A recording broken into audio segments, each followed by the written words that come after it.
Hi, welcome back to the Blessed and Distressed Summit. We are so glad you're here, and we have another very special guest with us today. We have Dr. David Katz. He is a certified pediatrician and functional medicine doctor.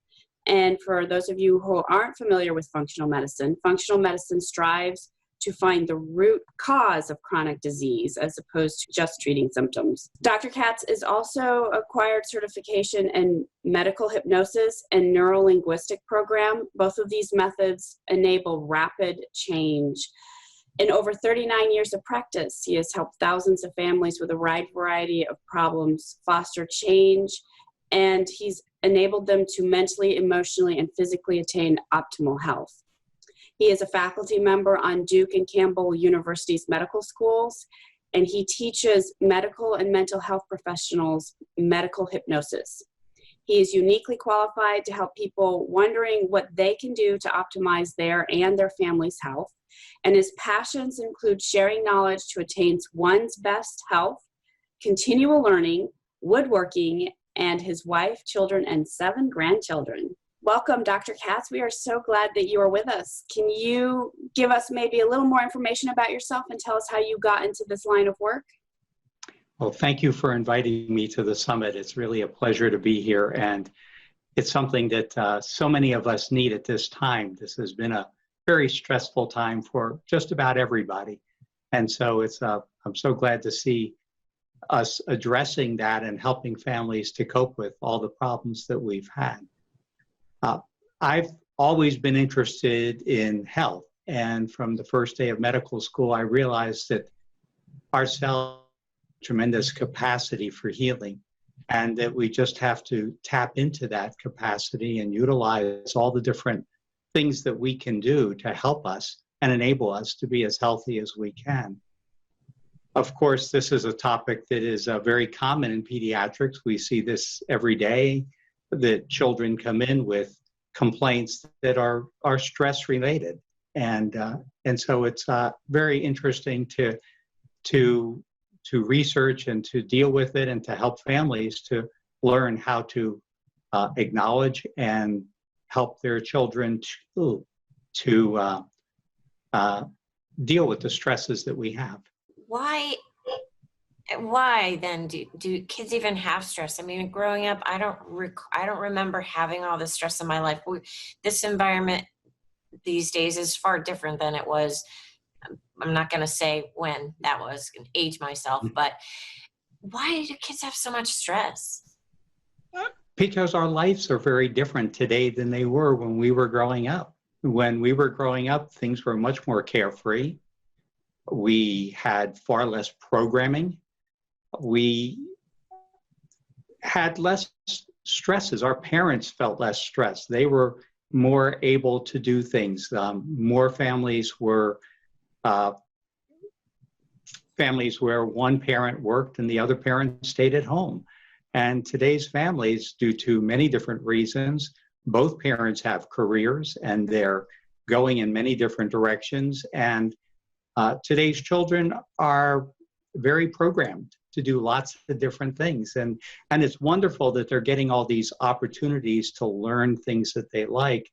But at the same time, the penalty for that is that they don't have a lot of time to just go out and play.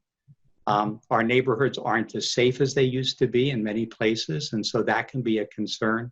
And in many places, I know where I was growing up, we all moved into the community at the same time with young kids. So it was very easy to find playmates because they were on all sides of me and down the block and everything else. And today's families are quite different in many places, that they just don't have that readily available for them.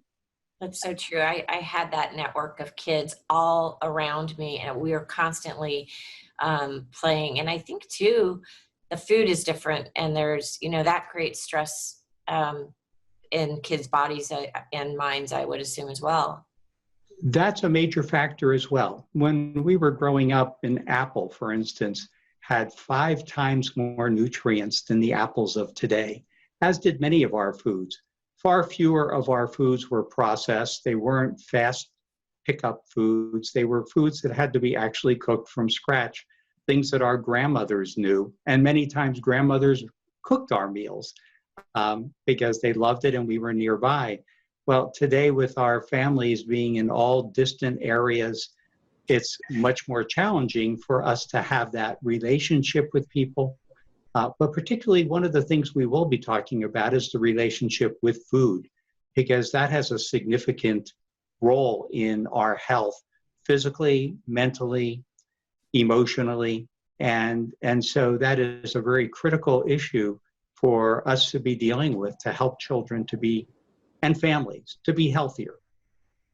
So in 39 years of practice, have you seen the number of children coming to you increase, number of children with feeling stress symptoms increase over those 39 years? Is it more frequent than it was when you first started? I think it probably is more frequent, but I think even more so is that we're better at identifying it. I think when I started in practice that I know certainly for myself, a lot of the things now that I would associate with stresses in their lives, we were taught to evaluate, and that stress was really the rule out symptom, that it was never stress until you had ruled everything else out. And so we didn't associate many of the symptoms that we attribute to stress today that were stress related back then. And I think that medicine has moved very, very well in the direction of recognizing the effects of chronic stress on people, children, and I know as a functional medicine physician, stress, as we'll show later, is one of the 5 pillars of being healthy. And so if we are not dealing with stress and learning how to cope with it, that affects every single system of our body. And so it's really critical that we enable our children to have the tools to be able to deal with stress. Okay, I'm just curious, because I know when I get stressed out, I have certain things I do. My body, maybe it goes into my shoulders, or I get tension in my throat, or whatever it is, or I get a little spastic and I, maybe snap. Do children exhibit signs of stress in different ways than adults? Does it manifest in different ways in youth? For many children, of course, there's a tremendous overlap in the stress reaction and the behaviors that we see. But yet it's different. For younger children, they don't have the vocabulary or the language to express that they're stressed. You and I can readily express it. We may not always identify it in ourselves. When we're stressed, we certainly know certain behaviors relate to it, but we may not realize that other things that are happening to us are because of the stresses that we're feeling. But children really have more of a trouble with that than we do. And so for many children, they can't express it well. And so they manifest it by changes in their behavior, in their performance. And so it's much more difficult for us as parents to pick up these stresses in the children and to relate to it. Plus, again, our lives are so busy, we don't have a lot of downtime.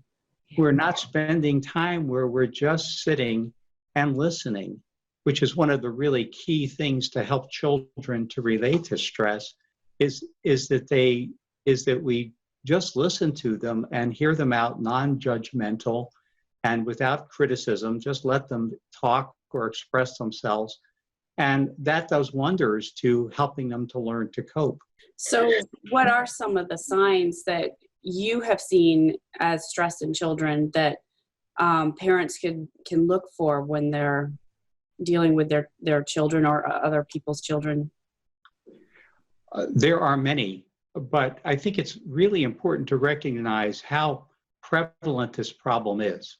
1 in 3 children have symptoms of stress, including anxiety or depression or other things. And especially in this time, as we are taping this in August, a study came out in Pediatrics, the American Academy of Pediatrics Journal. It showed that they surveyed 1,000 parents, and they found out that over 1 in 4 showed that they themselves had worsening mental health, that 1 in 7 were noticing significant behavioral health issues for their children, and 1 in 10, both parents and children were having affected by the COVID-19 pandemic that we're experiencing. If you add that up, that's over 50% of families are affected in some major manner by what we are experiencing now. And so what you end up seeing with children are either behavioral issues or physical complaints, and those are very common. Many times children, more than adults, show somatic complaints as their problem. And it might be problems with their digestion. They may have nausea, they may have vomiting. Certainly the stomach aches is a very common presentation, and they're not very specific as to where it hurts or how it hurts. Part of that is the language again, but part of it is just that it's a vague problem when it's not running well. And then there are behavioral changes. Sometimes children react differently based on their age or their personality or their coping skills, but they might experience regressions where they go back to more childish behaviors. They might become more argumentative or acting out in other ways, aggressively, verbally. Sometimes they will become more promiscuous when they're stressed as a way of seeking relationships and comfort. And so there are many different things. Other aspects of it, many children will get headaches. They will have various rashes due to their stress. They may get very tired. And so these are all things that we see. Those statistics are just staggering. It's really sad that so many, especially kids, are so stressed out. And now the current environment that we're in, I'm sure it's just going to exacerbate those numbers. And it's got to be really confusing for parents and difficult because if your kid's young and they're just developing and they're growing and there's so much going on in their lives, I can see how it might be hard to really pinpoint what exactly is going on. But you mentioned something earlier about chronic stress, and if you could just touch upon for the viewers the difference between acute and chronic stress and health implications. I'd like to share a slide that I have and show them about it. Nice. Here's a picture of what happens during acute stress. It all starts in our brain with the primitive brain, the limbic brain, which secretes different chemicals which go to various parts of our body and do different things. The first thing is that they stimulate the adrenal glands, which sit on top of the kidneys, and they quickly, within milliseconds, produce adrenaline and cortisone. And those go throughout the body to do different effects. One of the first effects that we notice is that we have an increased heartbeat. Our heartbeat is faster and it's stronger. It's trying to get the blood around because the acute stress response was an extremely important one and still is. It's there to protect us against an imminent danger that is life-threatening. So when we're facing that tiger in our ancestral life, that we had to do everything to be at our very best in a moment because we didn't have time to think or to sort out or to figure things out. And so all these things happen very, very quickly. Our lungs dilate, our breathing becomes faster, and so that we can move oxygen all around. Our blood pressure goes up to get blood to the various tissues, also to protect us.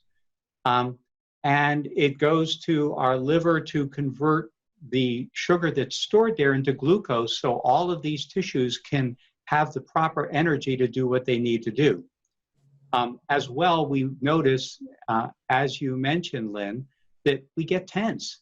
Our muscles tense up. First, our legs and arms, they tense up because we don't know whether we're going to have to run, which is the flight, or fight, stay and fight. And so we need all that energy, or do we need to freeze? And you'll notice animals, when they're disturbed and scared, many of them just freeze initially so that they're not targets of that tiger to be eaten for dinner or lunch. And so these are the responses that we see. In the process, though, we also have decreased digestion. And that's a response because we want the blood flow to go to those areas, our brain and our senses and our muscles, to do all the things it needs to do to prepare us for those two options that we have to do. And so it takes the energy away from our digestive system. When we talk about chronic disease, we talk about what happens is that our brain is not very capable of differentiating between always what's real and what's imaginary and what we think. And so the chronic response is really the identical response that we had, but it's not to a real threat. It's not to the real tiger. It's to a paper tiger. It's something that we've thought about, something that we've imagined, something that we've taken a small thing and blown it up into a big thing in our brain. And it's causing the same response because this is something, the stress response is innate. We are born with this. We know how to do this from the very earliest, the first day of life. When we get hungry, we get stressed. What do? We cry. And that alerts our caregivers to take care of us. And they feed us, and then we're happy and satisfied, and we coo, and we're comfortable. But as we get older, we notice that there's many more things that trigger this chronic response. And stress is good for you. It actually does many things that help, so that we need stress. It helps us be more productive, be more energetic, be more focused. But when it's happening over and over and over, either once every day or many times a day, it wears the system out. The adrenal glands actually get tired of responding to stress. Instead of learning to relax, our muscles stay tense. Our blood pressure stays up. And so we have all these chronic side effects of having stress all the time because we've not given time on how to relax. So the response to get stressed is something that we were born with and is very innate. On the other hand, the response to relax is not so innate. It's something that we really have to learn. And babies know it well. You can see a baby chill. Baby will sleep in the middle of a subway train in Grand Central Station with all sorts of noise. They know how to disconnect and just tune out. But that's something that we lose somewhere in our childhood where we forget how to relax. And so it is a very trainable response. Dr. Herbert Benson in the 1970s, a Harvard researcher, found this and has studied it, all of his, after that, his adult life, and has really published many materials and studies about how we can learn how to relax and the positive effects of learning how to do that. We know some of the chronic side effects or the side effects of chronic stress in adults. You mentioned that one of the things that happens in the stress response is that blood flow is taken away from the digestive system and the digestive slows down. If that chronic stress in adults isn't dealt with, you can end up with nutrient deficiencies because you're not digesting your food correctly. Are there same side effects in children, or do they have different side effects of chronic stress? They often have the same side effects. Their chronic stress does affect their digestion. And because the stress response affects every single organ in our body, everything is affected. So when we're chronically stressed, we're taking the forerunners of our hormones that go into making cortisone or cortisol, And we're taking them away from other hormones that we also need that have to do with growth, that have to do with our sexual maturity, testosterone and estrogen, because they all share some common pathways. And so stress is one of the very large modulators of where these different chemicals go in our body. And so if we're chronically making cortisol, we're stealing from Peter to pay Paul. And so that becomes a real problem that we're taking away from essential functions in our body. So for adults, they'll often have hormonal irregularities. Might be menstrual irregularities for women. For men, they will have other manifestations of having low testosterone and things. But for kids, one of the critical things for chronic stress is that they stop growing at the proper rate. And we often find as we alleviate the stresses in their lives that they have a growth spurt to try and catch up with their growth that they've missed from the chronic stress. I've seen some families where this was really a critical issue, where a woman was being chronically abused by her partner, and there were 3 children in the family. And of course, the oldest son thought that he was supposed to be her protector. And he certainly knew he had to protect his siblings. And so he took on this role. But he experienced a tremendous amount of stress, and he was much shorter than we would have expected, considering his parents' heights at his age when he went into foster care. And in foster care with good psychology treatment and with treating the symptoms that he had developed, severe anxiety, and he had been depressed and things of this nature, he just flourished. He rebounded in his growth. He nearly caught up with his growth curve where it should have been, where we expected it to be. And it was really phenomenal to see how he grew. But he did have, it had gone on so long that he had significant problems letting go of being the parent, because indeed he was the parent to his 2 siblings. But eventually he was able to accomplish that task and learn how to do that. That's amazing. There are resources out there, and it's wonderful that there are. But as adults, many of us don't have coping skills, but many of us do, and we can deal with it. But if kids don't have these resources, don't have these coping skills, what are the consequences then, other than what you've already mentioned? What if this goes on in life? Well, we need to learn those coping skills. And if we get to adulthood without them, many times we have problems coping in the workplace or socially or with relationships. And so it's really important that we enable our children to cope with stress. The reality is we're not getting rid of stress as much as we would like to. Stress is part of our lives, and it's not going away. And so it's just incumbent on us as adults and as parents to teach our children how to deal with it and how to put it in our place. Stress is really the conflict that we have balancing our lives with the things that we want to do and the things that we need to do and the things that we put priorities on.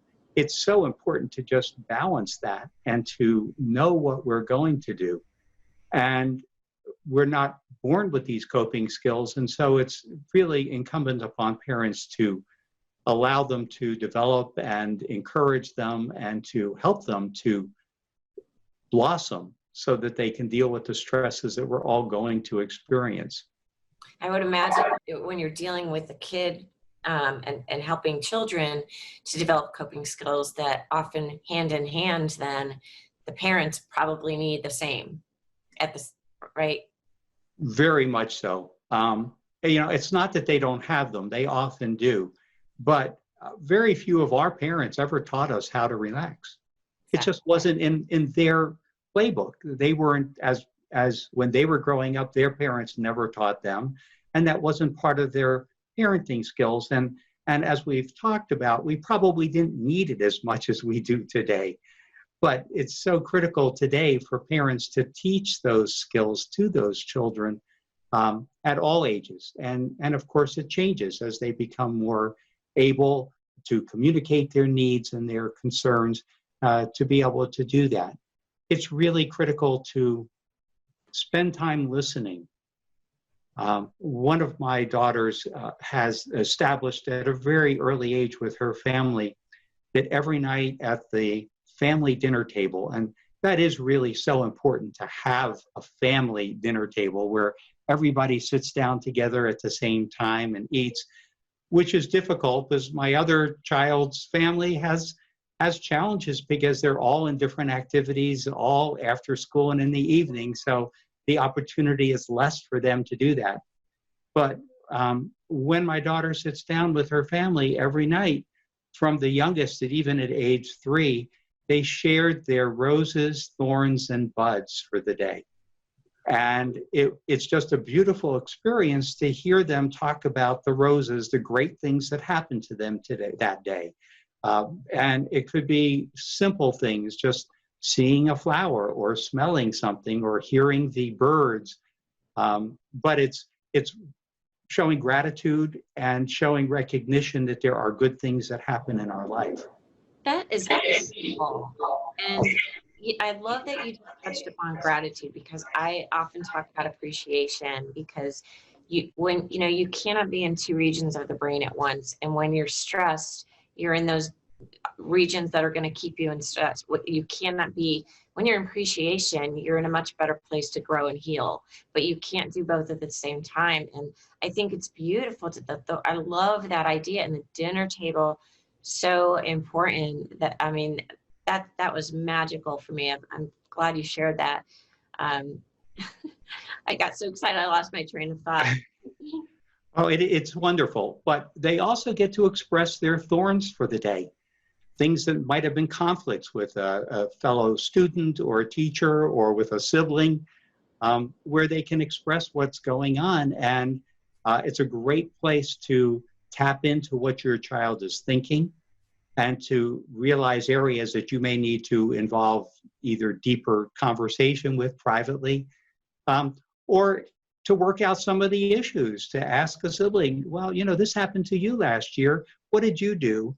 So that we get buy-in, that it's not just us telling them what to do, that it's sharing how we've handled the situation. And it leads to some really great conversations at the table in a relaxed place. And because it's relaxed, digestion is better. We're taking more time at the table, which improves our digestion of our food, absorption of the food, of having it in that kind of a stress-free environment. And last of all is that they share their buds, the things that they're working on for self-improvement, which has led to really good insights into where they think they need to improve, what they think they need to do better. And, again, leading to discussion, well, how are you going to do that? Or what are you going to do about it? So it's been a very wonderful thing. We just spent 10 days with them, and it was a wonderful experience doing this again with them, and going through all these different things each day with them as we were there.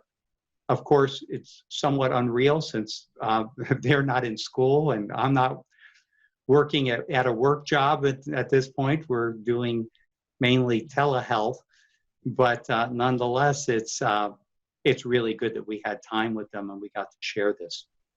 You touched upon something else. I just want to offer an example, because I used to teach kids yoga, and you mentioned something early on about how kids might be promiscuous. And I remember this one girl, she was very promiscuous, and come to find out she was dealing with tremendous amounts of stress in her home. But finding that balance, and you mentioned all the activities, and it's a real challenge, and especially for single parents. When I was teaching kids yoga, I got a call from someone, a single parent. She said, I need an activity for my child to do. She's got a lot of stress. And the mother dropped the girl off very early at the school. They had preschool programs. She went to school. She had an activity every single night or after school. And then she was with her father on Sundays. And then she needed something for the kid to do Saturday. Saturday morning, that was the one block of time she didn't have an activity for the kid. And she was a little farther out of my region, so I couldn't actually help her, but I had to say, listen, maybe you don't want to add an activity.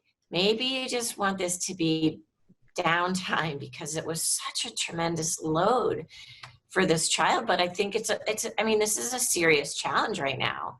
And with all sorts of stressors, I mean, normally, we might get one threat at a time. Maybe there's like a financial threat, or maybe we're dealing with, our kids are sick and we're afraid we're going to get it. Or like right now in this world, we've got financial threats, environmental threats, physical threats, emotional threats, and it's all happening so quickly for adults to handle. I can't even imagine what it's like for a child. So it is really different. Everything has been turned topsy-turvy. We're used to being together a certain period of time and then separating, which was wonderful. We're now together 24/7 for many families where the parents are working at home. If the parents are going out, the children in the spring were left at home, and they were more responsible for their schoolwork to make sure that they were getting into their classes as they should, or doing their work as they should. If the parents are home, the children can't do their usual play. They have to be quieter than usual. And so there's a tremendous amount of stresses that families are feeling now, in addition to the ones that you mentioned, and financial and food insecurity is a huge problem now, with the food supply not as robust as it normally is, that nutrition is not as wholesome as it has been in the past. And even that wasn't wonderfully good. It's even worse now. So there's tremendous stresses on the families now, besides that every time you can't avoid hearing bad news.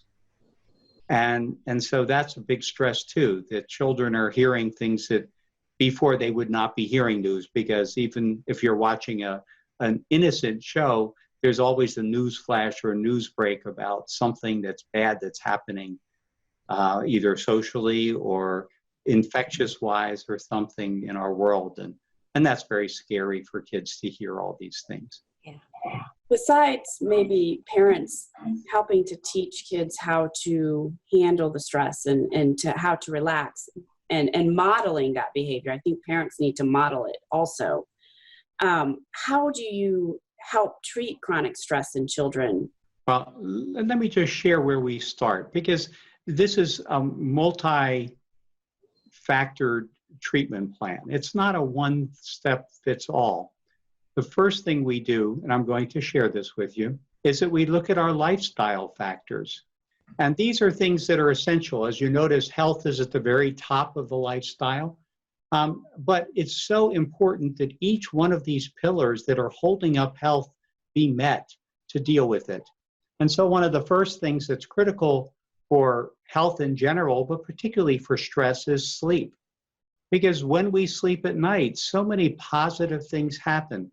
But the sleep isn't just hours in a bed, it's also quality of sleep. And so that's so critical for us to get that quality sleep that we need. At nighttime, all the parts of our body that have been working so hard during the day take out the trash. Our immune system empties all the components that it's been working on to protect us during the day and gets rid of it so that the liver can process it. The liver is working hard at nighttime to help deal with all these toxins that we've produced just to do our everyday things.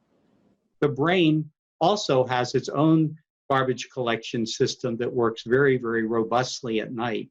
And so since the brain is the major consumer of energy in the body, it is creating lots of different chemicals that are toxins if left to accumulate.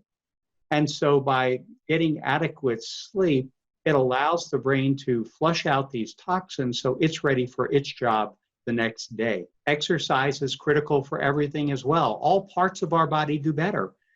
We sleep better, our brain functions better. Exercise has been shown to be as effective as many medications for anxiety and depression and stress. And so it's critical to us to be moving. In today's world where we can't be doing all of our usual activities, that has become more of a challenge for us.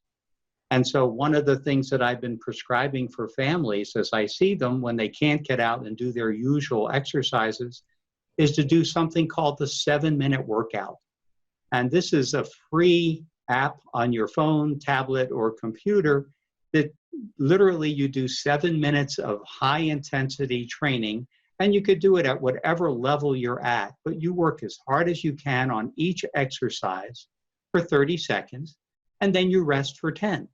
And then you go on to the next exercise and you do it as hard as you can again until you've done all 12 exercises.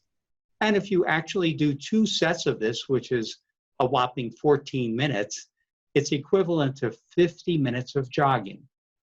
And so this exercise that all you need is a pair of sneakers, a small area, and something to step up on to do all the exercises. You can do this very easily anywhere. And so it's a really good stress buster to help kids. We'll talk about nutrition, but that's a really critical aspect of it, that it is so important that we give our body the proper ingredients in order to be healthy. And so nutrition is the key for that. I suggest to families that they really need to eat the rainbow. And I don't mean Skittles and M&Ms, but eating some homemade foods that are whole, and that for various ages, we have various amounts, but ideally for an adolescent or adult, it would be 1 cup of 5 color foods a day. So broccoli, cauliflower, green, yellow, red, orange, peppers, tomatoes, mostly vegetables, but also some fruits like blueberries and strawberries have all the right elements of the right vitamins and minerals and other things called phytonutrients that our body truly needs in order to operate at its very best and optimum. As we talked, today's food supply is not as robust as it once was, both in quantity, but particularly in quality. And so even if you eat well, I still recommend a good multivitamin every day. And I noticed that a lot of things come out, the vitamins are a waste of money, that most of it goes out in your urine or your bowel movement. And indeed, that's true, but what they're not accounting for is that you really absorbed what your body needed. And so a good vitamin doesn't replace a bad diet, but it does make a good diet even more complete because it will make up some of the deficiencies that might be in your diet. And so that's really important. Immunologically, we know that vitamin D3 and vitamin C really help boost our immune system function. So it's not that I don't feel those are important all the time, they are, but especially now, to get adequate amount of vitamin C and vitamin D3 in there, even in addition to their multivitamin, is really important to prevent some of the complications of COVID-19 infection. We're talking about stress here, and that's one of the major pillars. But the last pillar is relationships. And for us, it's relationships with people outside of our home. For children, they have more to negotiate with the relationships inside of the home, with siblings, with peers, with other relatives. But it's also important for almost everybody to have a purpose, to have a reason for living, a passion to do things. And so I encourage everybody to try and find that passion. There is a Japanese phrase, it's called ikigai, which is when you find your passion and you live it and you do it, work isn't work. And so it's really important to do that, to find what we need to do. And I will talk with children as they hit adolescence and ask them what they're planning to do in life, because letting them try on different hats to figure out what they want to do to develop that passion is just so important for them to be so healthy and to do so well. So as one of the things that I'm offering is an ebook on the 6 steps to successful stress management in children and adolescents.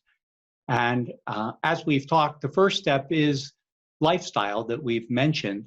The next step is really important, is to have an environment that's conducive for the child to enjoy coming home to, that is secure and safe, that they feel that they can communicate honestly with you as a parent, and it's important that you communicate honestly with them. If there is a problem, that you share it. Your experience doesn't have to be all the details, but enough that they can understand, so that they can see how you are solving your problems and learning that that's something that they can do as well. And most important for the environment is routines, is to have, so that a child can know what to expect day in, day out. One of the biggest stressors that I see for children and their behavior changes is when we change the routine without telling them. Now, of course, that's vital. That happens very frequently, that we can't expect to do everything that we plan to do every day. But I find it's really useful when we have that opportunity to give children a heads up that today we're going to be doing this before we do that. We normally do it the other way, but because of a schedule or a problem or transportation, we're flipping it today. And that, just by giving them that forewarning about it, allows them to mentally adjust, and so that there's far less reaction to it. When we spring it on them, it's such a shock to their system that they immediately have a negative response, which is a behavior which we're not happy with. Number 3 is to listen, and we're talking about really listening to them, as we've mentioned, to take their problems, and as much as we want to solve their problems for them, it's so much better, even in a toddler age, to let them start solving their problems, that you can talk to them at a level they understand about, well, you didn't like it when Jimmy took your truck, so what could you have done besides hit him? Or at any age, just to let them start thinking about it, and you be their guide as to what's a useful way. And what I often will do is, present a scenario of the problem and have them close their eyes and see how they actually reacted to it, and notice what the outcome was. How did that make them feel? Many times they'll react, and then they'll feel very guilty about how they reacted, because they know that's not what was expected of them by us or by themselves. And so they're disappointed. And so then we talk about, well, what else could you have done? So we give them a chance to come up with alternative behaviors to that same scenario. And so we ask them to then imagine it happening again and close their eyes with the new behavior and notice what would happen. So if Jimmy took your truck and you hit him, you got punished. Well, what would happen if Jimmy took your truck and you went and told mom? And you didn't get punished, Jimmy got punished. How would that make you feel? So we try and let them solve those problems themselves, because so that way next time it's their problem and their solution that they've come up with. It's not one that we've suggested or even imposed upon them. I know for me, when my daughter has done something, she's made a poor choice, I always ask her, what would have been a better choice? And she can usually come up with several ideas. And then I ask her, well, what would have happened if you had made that choice? And she goes, well, I wouldn't be in trouble. So she can. Did we meet and we discussed this before? Because that's exactly the right thing. And that's so empowering for her. Yeah. Right. And so, my favorite commercial in the world is the V8 commercial. When the guy goes at the end of his meal, I could have had a V8. Until he had that moment, he didn't really have a choice. He went to the restaurant and he did what he usually does, ordered what he usually wants and ate it. But now that he had the V8 moment, I call it, the next time he's in that situation, his brain can say, well, you could order what you normally do, or you could have a V8. So by planning ahead what a possible response might be, you're giving your brain that real option of having that response. And that is just so critical to give that choices. It still doesn't mean that they'll always choose the right one, but at least they will have known that there is a choice. Right.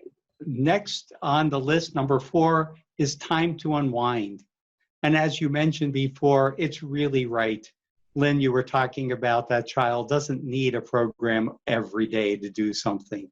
Now, on the other hand, yoga is a great way of unwinding and teaching a very useful skill for stress management. So I do love yoga as one of the modalities that we can do. It is a form of mindfulness. It is a form of meditation. It is a form of exercise and relaxing. And so it's a great tool for children to have to do. But they do need breaks. They do need time to just be kids, to sit, do nothing perhaps, or to read or color or other things that they may discover that are also very useful for them to de-stress and to do it. And so we do need to consider not programming our kids 7 days a week, 16 hours a day. And last of all is, as I was explaining meditation to a friend after reading Eckhart Tolle's book about mindfulness, I came up with the phrase that he appreciated very much, and that is to be where you are when you are. And that to me is truly the definition of mindfulness, is to be in the moment, to be in the now, and not in yesterday because you can't change yesterday, and not in tomorrow because it hasn't happened yet. So you really can't act on tomorrow. All you can really act on is now, and how we feel now, how we react now, how we behave now. And so that is really the only thing that you control. And so it's important to do it for us, as well as to teach it to our children, that that's something that they can do now. I recommend that families not try and multitask. Most experts agree there's really no such thing, although if there were such a thing, women do it better than men. But in reality, every time that you stop doing what you're doing, it takes you time to get back to what you were doing in the first place. One of the most important places not to multitask is at the dinner table, is that everybody should take their electronic devices and leave them somewhere else, that there is no call there, except if it's your boss, maybe, that is more important than sitting and eating and enjoying. And so to get rid of those. The other place that I ban electronic devices is in the bedroom, is that we talked about the importance of sleep. Well, any electronic device in our bedroom has some capacity to interfere with the quality of sleep that we get. For many teenagers, it's interfering with the quantity too, because they're up texting till all hours of the morning and day. And so it's critical that I just recommend that if they need an alarm clock, that they buy a $10 or $15 alarm clock and not use their cell phones as their alarm clock, that they should be sleeping in the kitchen or somewhere else in the house, and make the bedroom a electronic-free zone. That's just so important to get that quality of health in. And last of all is for the parents to be the model, is that it's wonderful to know all these things and to prepare their environment and to do all them to they're healthy.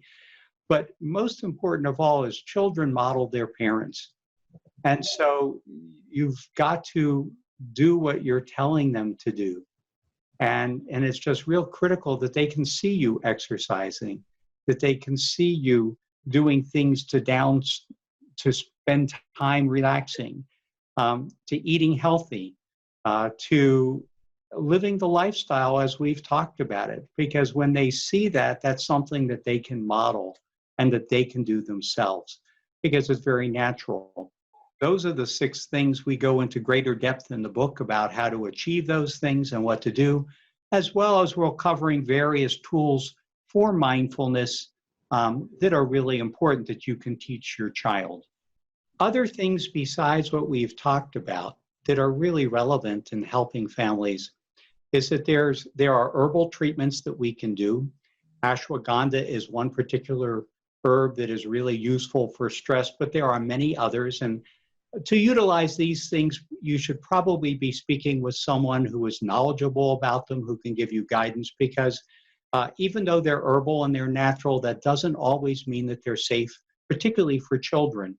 As a functional medicine physician, I prescribe herbal remedies regularly, but unlike my adult counterparts, I need to research every single one of the ingredients from an herbal remedy to make sure that it's safe in children, because not all of them are or have not been found to be safe. Unfortunately, they're not particularly well studied because there's very little, there's no pharmacologic patent on herbal remedies, and so there's no funding for studying. But there's a lot of literature out there, and there's a database that I use that helps me to make sure that things are safe for children. Next would be the mindfulness, and we've touched upon that, and that there are many routes to mindfulness. Some people call it meditation or hypnosis or yoga. And there are particularly some really good books that are references for parents that we will list on the website as something free that they can get, things that they can read to get more detail about how to help their children to be more mindful. And following that, when you're doing all these things, for many of the problems, they'll go away. And so as you start to restore them, the body has a beautiful mechanism for returning itself to health. And that's wonderful, and that's fantastic. And so we appreciate and we utilize that. So many times when you take away some of the bad things, like the diet and things that are not healthy for us, and then provide some of the things that our body needs, the vitamins, the minerals, the proteins, the healthy fats, the carbohydrates that are really good for us, the body knows what to do with it, and it can restore optimal health just by doing those aspects in many different ways. But sometimes we need psychology as well. If the situation has become so acute and so critical that oftentimes a psychologist is needed to help that very stressed child or stressed teenager who is very depressed or has had an event, a suicidal event or attempt. And so therapy is definitely one of the cornerstones of what we do in the acute stage when we need it. But when these other things have not rectified the problem, it's a really good modality to help us. For younger children, play therapy is really ideal. And it seems like a waste of money and time to have the therapist sit for an hour and play games with your child. But in that time frame, they are learning a lot about your child, about how they think and about how they react. And they're developing rapport and comfort and trust so that they can start probing the areas and the behaviors that need to be evaluated. So it's a little bit slower going, but on the other hand, your child really can't communicate what they need and what's wrong either. So it takes a very unique person to be able to do that kind of therapy for children. As we get into older children and adolescents, cognitive behavioral therapy seems to be the most studied and the most beneficial for them. It has been shown to be tremendously effective because what it does is it helps the child to identify the thoughts that are causing the feelings. Usually these thoughts are so fleeting that we don't recognize that it was an emotion that was caused by the thought. We feel the emotion, but we don't know that it was preceded by the thought. And so they teach children and adolescents to realize that A, there was a thought, and then to challenge the thought. Is it something that's really true? Is it always true? Or is it making a mountain out of a molehill? Is it something that you think so? That glance that girl gave you is not that she's mad at you. It's just that she was actually looking at the clock above your shoulder. So, you know, that you don't know what the interpret is, but yet in our minds, we create interpretation for things that we see and do. And so therapy can be a very useful modality to help us. And last of all is pharmacotherapy. And I think that it definitely has a place. I use it in my practice, but I try and do the other things first. I try and get families to create change, so that we can avoid using medications when we don't need to, and minimize the amount of medicines we do need to use when they're necessary and appropriate. We have medicines that are very effective for stress, anxiety, and depression, but there is no medicine that doesn't have a side effect. And so it's really important that we recognize that and know that even though we have them, doesn't mean that we necessarily need to use them. As physicians, we've been taught, and we are between a rock and a hard place with time. And so it's extremely easy to take a moment and take out your prescription pad and write a prescription. It's far more difficult to go through some of these things, to explore these issues in greater depth with our patients, to figure out what we really need to do. It's not always a prescription. It oftentimes is some other modality that can help them to restore that balance that they need. This whole topic of conversation is so important. I mean, especially now, and there's so many kids that, you know, with the lockdown, and they're not in their schools, and the schools, there's so much that happens in a school setting that I think a lot of people are just not unaware of, but stress is out there. We cannot avoid it. It's just kind of part of life. And as you said earlier in the discussion, you know, a certain amount of stress can be very healthy. But on the preventative side, what can we do to prevent stress in children, especially? Well, I don't know that we really can prevent stress. It's so important and so a part of our nature. And it doesn't matter where you live, even if you're in the jungles of Africa. They're stressed because you're not getting all the food that you need when you need it, or you're so dependent on nature and what's going to happen.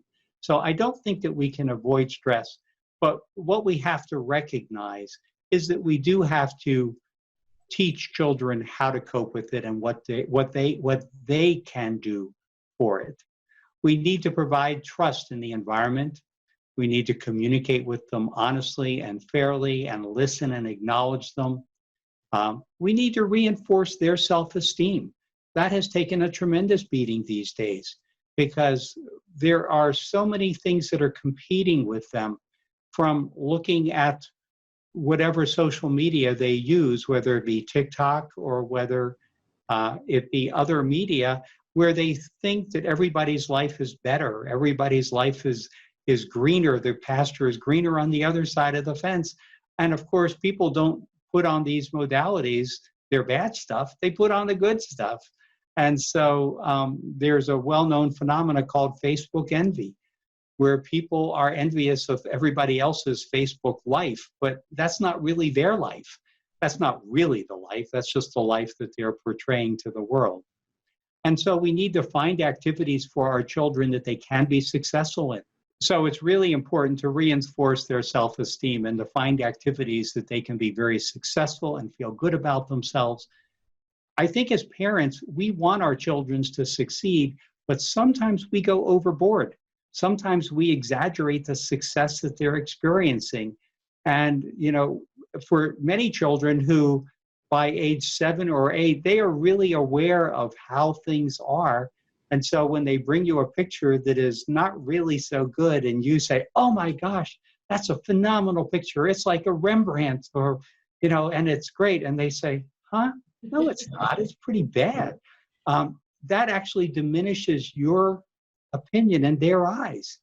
And so it's very important to say, be honest and to be supportive, but don't be over exuberant in our praise of our children, because then they can learn to trust our opinion when we say it's, well, you know, it really is good that it really is. And when it's not so good, they know that we will tell them that honestly as well.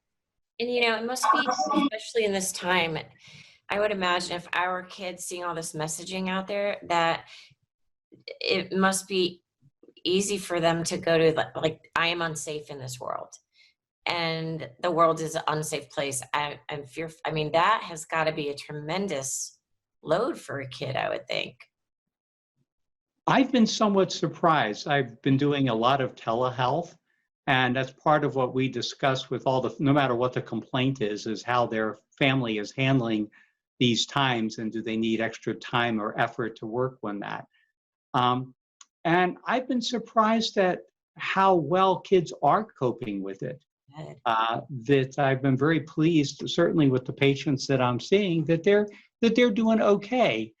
Yes, they're feeling it, and yes, the families are feeling stressors, but there really is not. I expected it to be far worse than it has been, and that's just been a credit to the families that I'm dealing with, that they're helping their children to deal with the situation real well.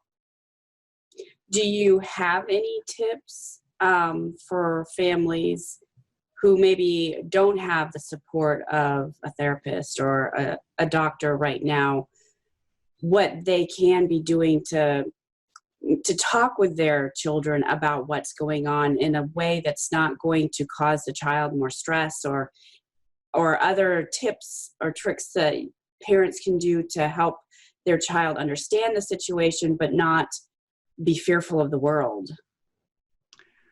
That's a great question.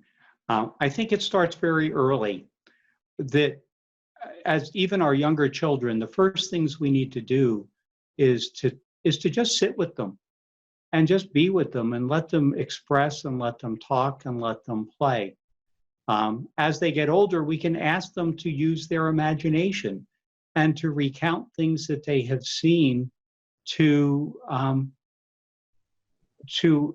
use their senses, so that if they've been to the beach, to ask them to close their eyes and go back to that beach and remember how they heard the sound of the waves against the shore, or in the forest, how they've heard the various crickets and animals and various things, or the wind whistling through the trees.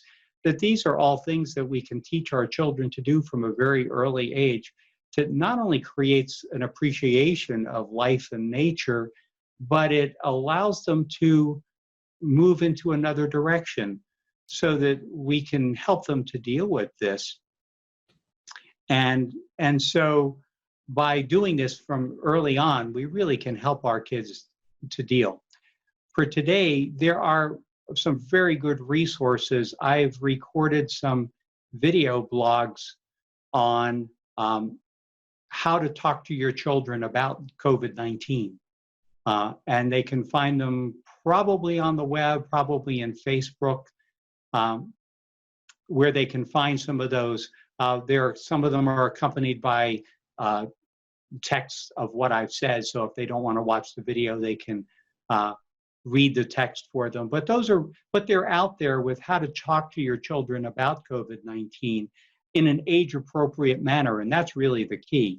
And so I broke it down to various age groups, how to talk to your child, your toddler, your young child, your middle-aged child, your adolescent, your young adult, because each of them understand this on a very different basis. And so it's important to talk to them at their level of understanding. As well, our library system, although currently difficult to access, every library has books in it that talk about how to discuss with your children various life events based on their developmental understanding of it. And I don't have a particular title because they've changed over time, but there are some really good resources that talk about, for instance, if we have someone who has passed away, how to talk to that child about in a way that they understand for death, so that they can understand, because it's very different conceptualization, 3, 4, 5-year-old versus 10, 12-year-old. The younger child, death is just not being here now. It has nothing to do with permanence because they don't understand permanently going away. But for the older child, it does. And so there are ways to discuss this with your children. And so there are really good books that you might search your library or ask your librarian to point you to the right book that's going to tell you how to discuss some of these issues with your children. Well, this has been such an amazing discussion. And I want to thank you because, I mean, our kids really, they're, like we said earlier and a couple times in the discussion, it's so different these days. And I really appreciate all the insights and information that you've provided here today. So thank you so much. Thank you for that opportunity. You know, what my goal is that we have a happier and healthier generation growing up in our world to enable them to deal with the stresses of the world and come up with some very creative solutions for our problems. I think this issue was really summed up really well by Mahatma Gandhi, who's a 20th century civil rights leader, who said, "We are but a product of our thoughts. What we think, we become." And so we know that that is such a critical issue here, that what we think about, how we think about it, is really producing our feelings, emotions, and our stresses in life. And so when we learn to control our thoughts and learn to do things that deal with them, that we can be healthier, and most of all, we can be happier. Absolutely. Well, thank you so much. Can you tell our viewers how they can find you? They can find me at through your website, but the website would be neobehaviors.com. And there they will find the various things that we've talked about. They'll find some guides, for free guides to help them to figure out things to do, to find a therapist, or to various ways to look to know that they're getting the right kind of person that they need, as well as to some of the things that we've talked about, how to deal with stress for children. Well, thank you again so much for being here, for sharing your expertise and your knowledge with us and our viewers. It's been just very fascinating, and we appreciate you taking the time to be here today. Thank you, Dr. Katz. Thank you very much for the opportunity and for what you're doing. I think it's a great service for people. Thank you.